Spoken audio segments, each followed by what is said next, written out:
ভারতের বিপক্ষে আজকে প্রথম টি-20 ম্যাচ খেলবে বাংলাদেশ দল গোয়ালিয়রে।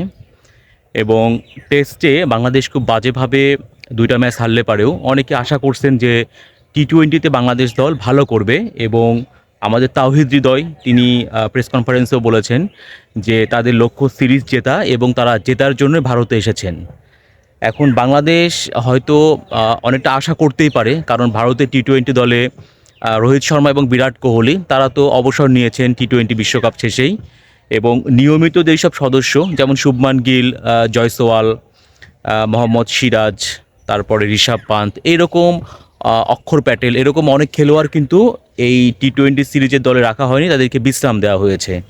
এখন সূর্যকুমার যাদবের ক্যাপ্টেন্সিতে ভারত দল মাঠে নামবে।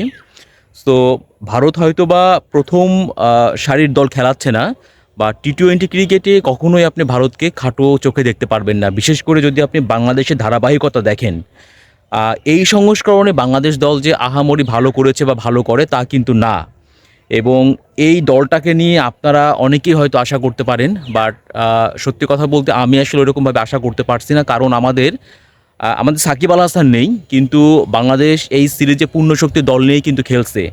বাট খেললে পারেও দেখবেন যে আমাদের ব্যাটসম্যানদের মধ্যে যদি আমি বলে থাকি, ব্যাটিং ডিপার্টমেন্টটাই সবচেয়ে বেশি দেখবেন হতাশ করবে। যেমন আমি আসলে তাওহিদ হৃদয় ছাড়া ওই রকম কাউকেই দেখতে পাচ্ছি না যে খুব একটা ভালো করবে বা যাকে নিয়ে আপনি আশা করতে পারেন। সো বাংলাদেশের যদি আপনি ব্যাটিং ডিপার্টমেন্টের মধ্যে বলে থাকেন, একমাত্র তাওহিদ হৃদয়কে নিয়েই আপনি কিছুটা স্বপ্ন দেখতে পারেন। এবং টি-20 ক্রিকেটে যেভাবে খেলা দরকার তাওহিদ হৃদয় ঠিক সেভাবেই খেলে থাকেন। সো আবার এরকমটাও কিন্তু সত্য যে একটা খেলোয়াড় প্রত্যেকটা ম্যাচে যেমন ভালো করেন না, তেমন প্রত্যেক দিন ভালো করবেন এরকমটাও না। সো যদি আমি বলে থাকি যে আমার ব্যাটিং ডিপার্টমেন্ট নিয়ে সবচেয়ে বেশি চিন্তা, আর টি-20 ক্রিকেট এমন একটা সংস্করণ, এখানে ব্যাটসম্যানদের কিন্তু খুব বড় একটা রোল প্লে করতে হয়। এখন দেখেন, আপনি যদি ওপেনিংয়ে বলে থাকেন লিটন দাস, তাকে নিয়ে আমি কোনো আশা করতে পারি না। আবার পারভেজ ইমন, তিনি কিন্তু অনেক দিন পরে আসলে তিনি দলে ফিরেছেন এইচপির পারফরমেন্স দিয়ে।